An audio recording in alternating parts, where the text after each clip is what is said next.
Bueno, buenas noches. Mi nombre es Sofía Sayas, soy médica, especialista en tocoginecología y soy parte de la cátedra de ginecobstetricia como docente adscripta de la misma desde el año 2019. La idea de este ciclo de webinar acerca del cáncer de mama, ya que estamos en este mes, que es el mes en el cual tratamos de hacer una concientización sobre esta patología que es muy prevalente, fue por ahí acercarles un poco información sobre esta patología para que todos tengamos herramientas para la prevención del mismo. La charla que yo les voy a dar ahora es sobre manejo actual del cáncer de mama. La idea es darles un pantallazo o una idea general de lo que es esta patología y después van a ir teniendo distintas charlitas donde se van a ir desarrollando los temas como un poquito más en profundidad. La idea de esta charla es como contarles las generalidades del manejo y de lo que se debe hacer o cómo se debe controlar hoy por hoy el cáncer de mama, y después vamos a ir contándoles un poquito más con detenimiento de todas los temas en especial. Entonces,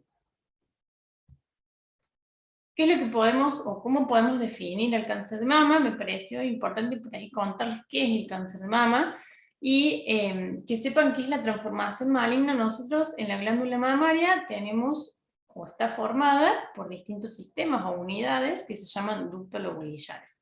Es decir, a nivel de los lobulillos es donde se va a producir, o la glándula va a producir la leche, que después se va a volcar a los conductos o a los ductos, y esos van a ir comunicando conductos cada vez más grandecitos, que van a llegar hasta un conducto principal, que es el que desemboca a nivel del pezón, y son los encargados de transportar la leche para la lactancia. Dentro de estos sistemas, que hay un montón, dentro de los lóbulos de la mama, pueden producirse transformaciones de estas células epiteliales en células malignas y va a dar lugar al cáncer de mama, ¿sí? Entonces, dentro de los que son los cánceres de mama hay dos tipos. Uno es el carcinoma ductal, que va a provenir de las células que están formando parte de los conductos de este sistema, y el carcinoma lobulillar, que va a venir o va a provenir de la mutación de las células de los lobulillos. La principal diferencia por ahí es en la presentación clínica y en la frecuencia. El carcinoma ductal es mucho más frecuente que el carcinoma lobulillar y es el que habitualmente más sintomatología nos va a dar, y por ahí que uno puede llegar a detectar en un autoexamen o puede darse cuenta de que hay algo que está mal, digamos, que hay un nódulo que apareció o hay alguna lesión, porque es el que da más síntomas. El carcinoma lobulillar, por ahí la clínica es un poco más solapada y necesitamos tener sí o sí algún método diagnóstico complementario para hacer para descubrirlo, digamos, porque muchas veces no va a dar nódulos o masas palpables como el otro. ¿Qué podemos decir de la epidemiología? Esto es importantísimo. El cáncer de mama o el tumor de mama es el tumor más frecuente maligno en las mujeres. Y si tenemos en cuenta todos los tipos de tumores malignos, representa el 17%. Y de todos los tumores malignos que puede tener la mujer, representa, digamos, casi un tercio. Es decir, de todos, casi un tercio se los lleva el cáncer de mama.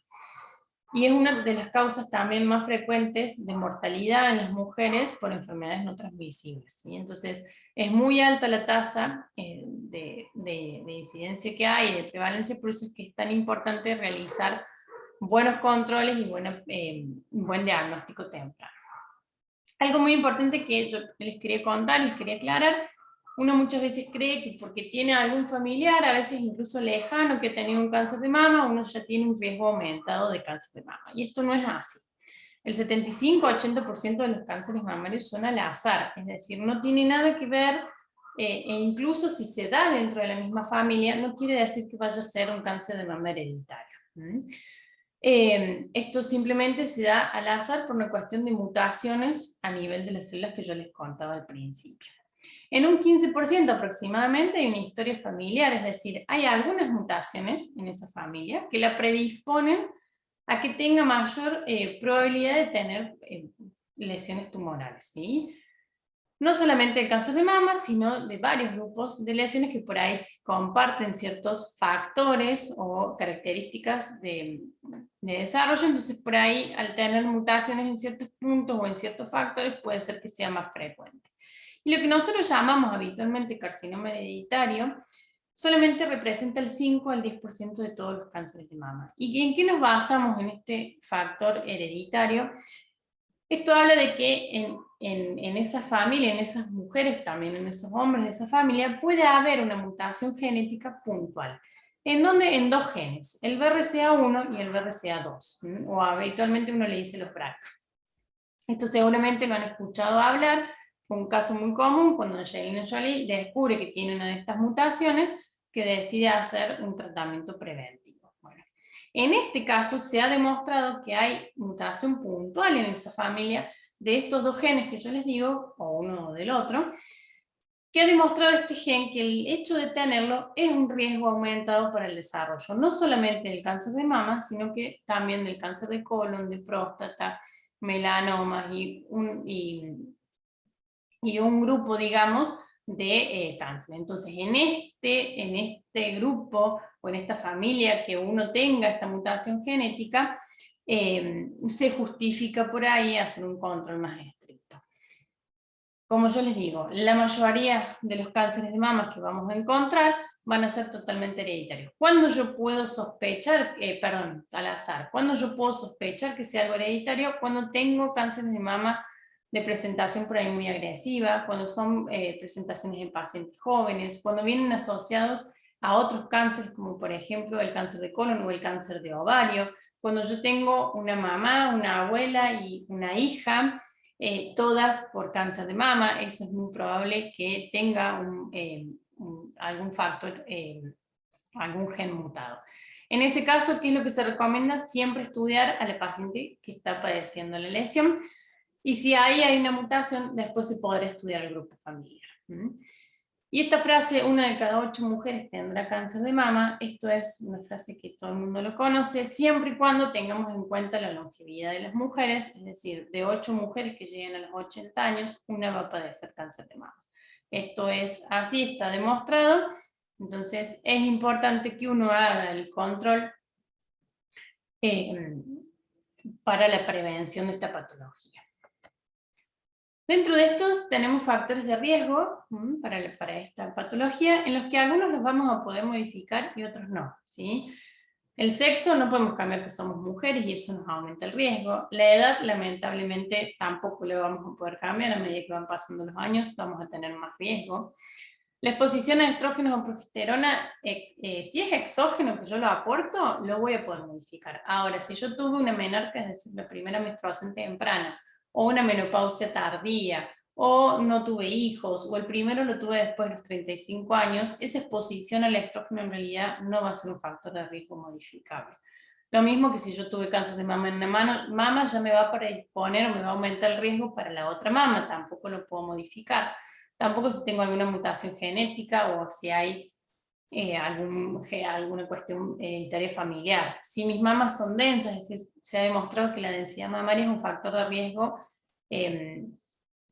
por sí mismo, y eso es una composición que yo ya traigo en mi glándula mamaria, no lo puedo modificar tampoco.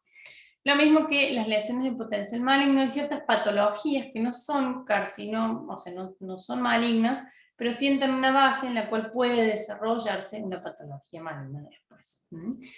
Pero vamos a tener factores de riesgo que sí los vamos a poder modificar. La obesidad o el consumo de alcohol son factores que yo los puedo modificar y que se han demostrado que son por ahí potenciadores para el desarrollo de un cáncer de mama. Y voy a tener factores como una dieta saludable y un ejercicio físico regular que van a ser protectores de este cáncer de mama. Entonces yo puedo trabajar por ahí en lo que sea modificable por ahí como para contrarrestar lo que no puedo modificar.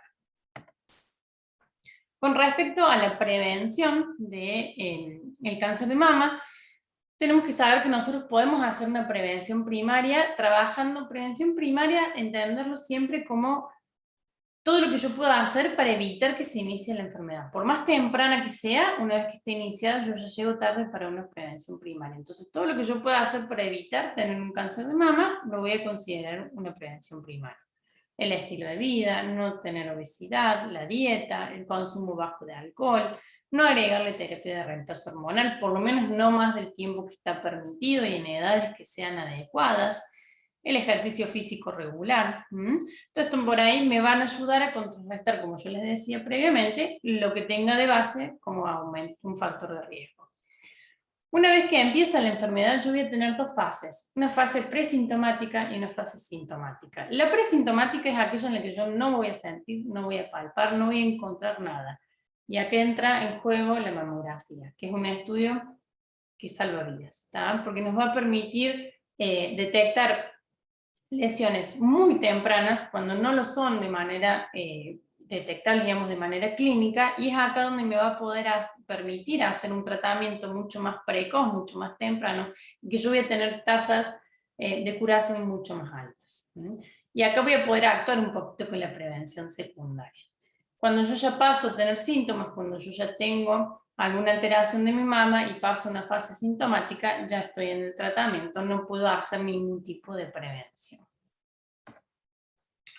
Entonces, súper importante el screening mamográfico. Esto es algo que habría que hacerlo sí o sí, como una política de salud, ya que la mamografía es un método que ha demostrado lograr disminuir la mortalidad por el cáncer de mama, ya que nos permite detectar cánceres en etapas muy tempranas.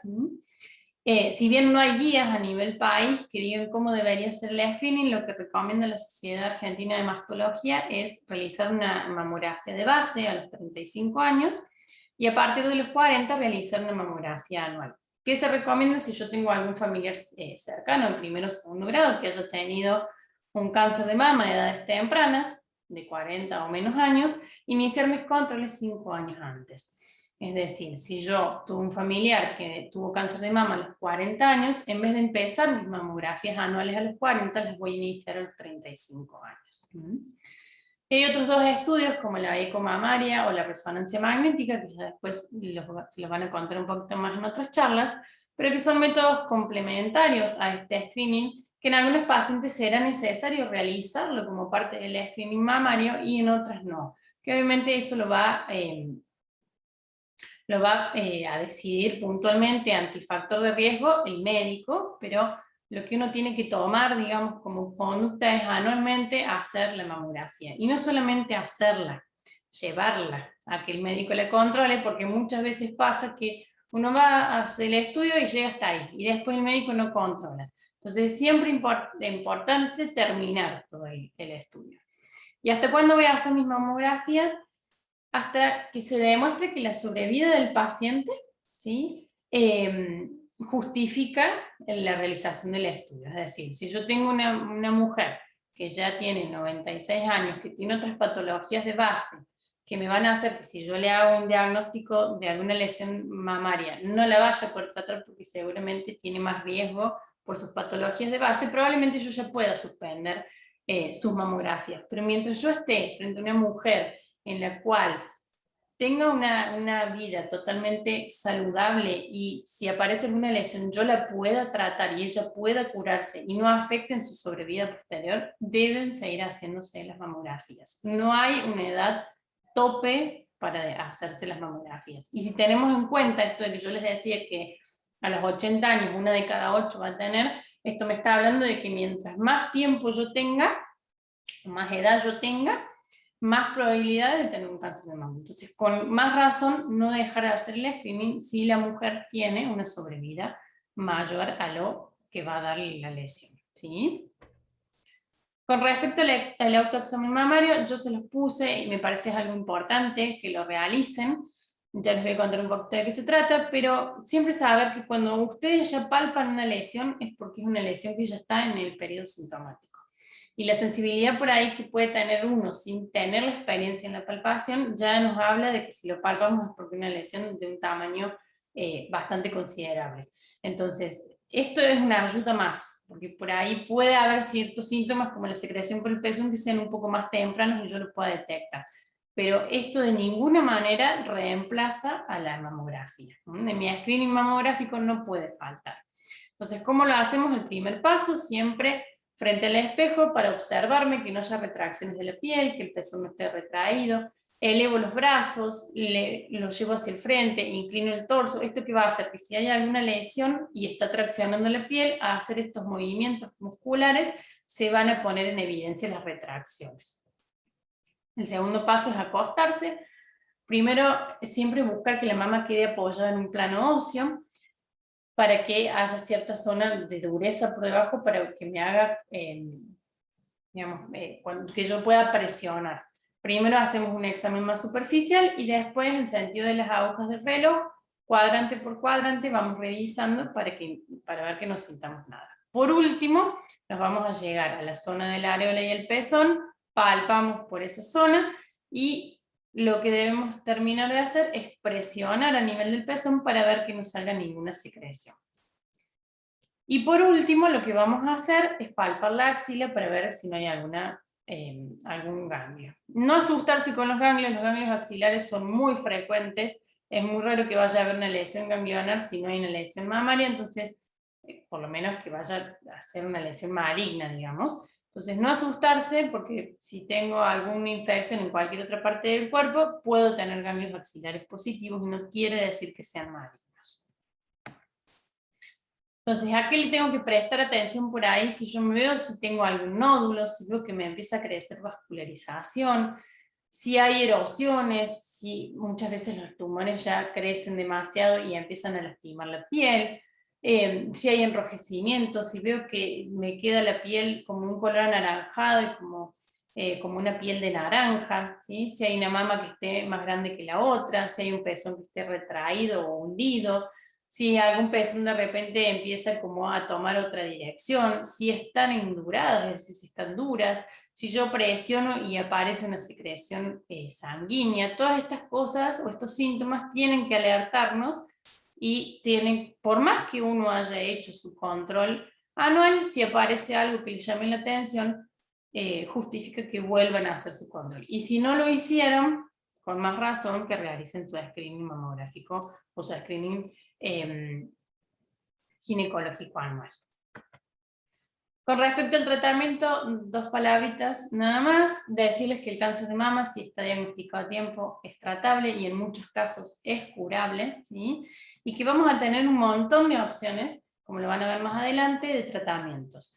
Hoy por hoy tenemos cirugías conservadoras, no quita que en algunos casos no tengamos que hacer mastectomías, es decir, sacar toda la mama, pero sepan que hoy por hoy tenemos una amplia oferta, digamos, o una amplia opción en lo que es cirugía reconstructiva. Entonces, si bien siempre uno tiene que hacer un enfoque viendo a la curación de esta patología, recuerden que también la parte por ahí estética y emocional de la mujer es importante, y hoy por hoy hay un montón de técnicas que nos van a dar un resultado oncológico aceptable, y un resultado estético aceptable. Entonces, siempre tenerlo en cuenta si tienen que hacer algún tratamiento.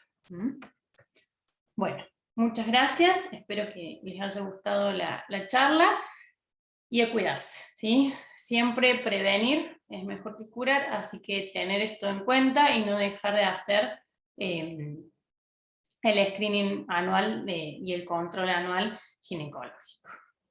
Muchas gracias. Y bueno, pueden ahora seguir con la próxima charla.